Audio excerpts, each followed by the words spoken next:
Kia ora, beautiful people. My family and I have lived in London for 12 years, but now we're back. Who are you, boy? How do you do? My name's Nate. What's your name? You must be the wharekoa whānau. We had to come back to Aotearoa because Mum misses home. Kia ora. Sorry, didn't mean to give you a fright. But really, it's because of her work or something like that. Miria, out of the way, please. Ko tukuna au ki konei, ki te mea atu, kia hihiwa o karu, kia matara. Kia matara ki te aha.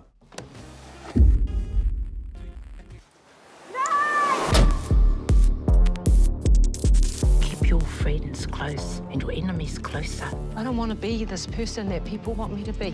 Kia kaua tātou e kōwhiri I te ara. Once she smells a story, she will do everything in her power to find out the truth. Why can't you help me? Me hi koe noa I te ara.